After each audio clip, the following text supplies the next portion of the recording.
इमिन मसागी सही कुंथ्रागा निथोय अदुगा अपोपगी मिंगना MD Abdul Razzaq अदुगा लैफमना खोमिदो थांजम खुनौ लोइनना अनिसुबना अखोगी MD इला मसागी सही कुंथ्रा माथोय अपोपगी मिंगना एमडी इबुंगो अदुगा हाइरिबा सिसु लैफम खोमिदो थांजम खुनौ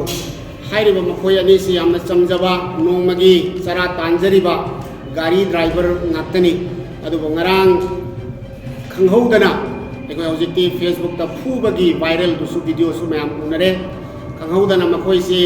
मसागी लैबा अखोय डिपर गाड़ी दा पूरगा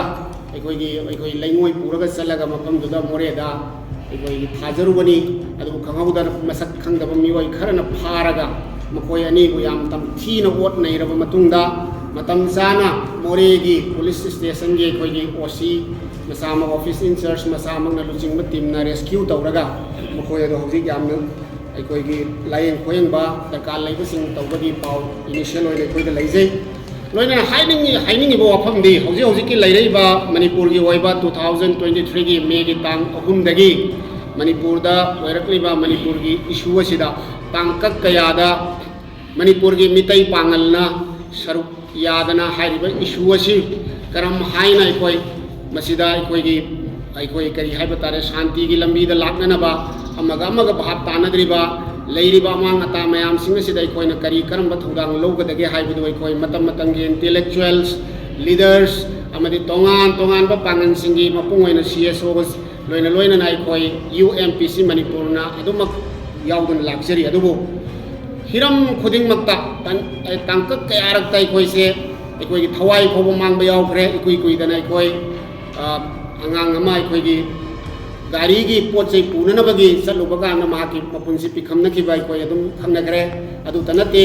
तोंगान हिरम कयादा अखोय सि बली की हमेंग हेक ओइहनबगी कम्युनिटी ओइना तौरे करिसु खंगजदबा ड्राइवर अदुगा मखोयगिदी नोंमगी तौफम थोपा मपुना महाजोन हाइबा थबुक अदु तौगदबा ड्राइवर सिंग अदुदा मियोयबगी मिनुंगसि मचेत अमता याउदना याम तमथीनो ओट नैरक्पा हाइबसे मसि मियोयबगी हौना लोंचत नते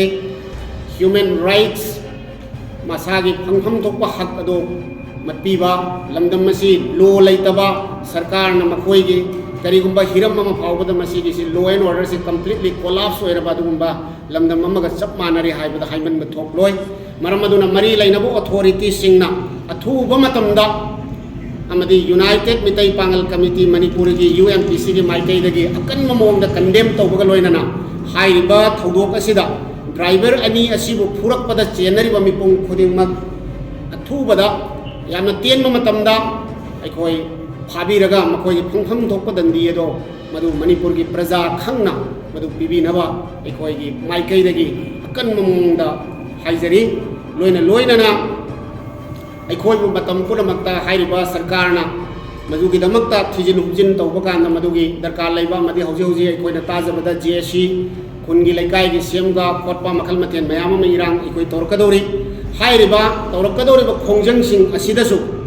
UMPC मणिपुरना JC अमदि लैकाई की क्लब अमदि इमुंग मनुंगना लौखलप्पा इमुंग मनुंगी तौरपा थौबुक थौरम खुदिंगमक्ता अखोय सुंसोय सोयदना सरुक याजगनी अमदि अखोयसु अखोयगी ngमजब लेवलदा हाइरिबसिगी अखोयगी ड्राइवर अनी सिगी जस्टिस फंगनब होनबदा अखोय अंगम मतेंग पांगजगनी हाइब वाफम दुगसी प्रेस की मीडिया की ममांग अखोय थमजरी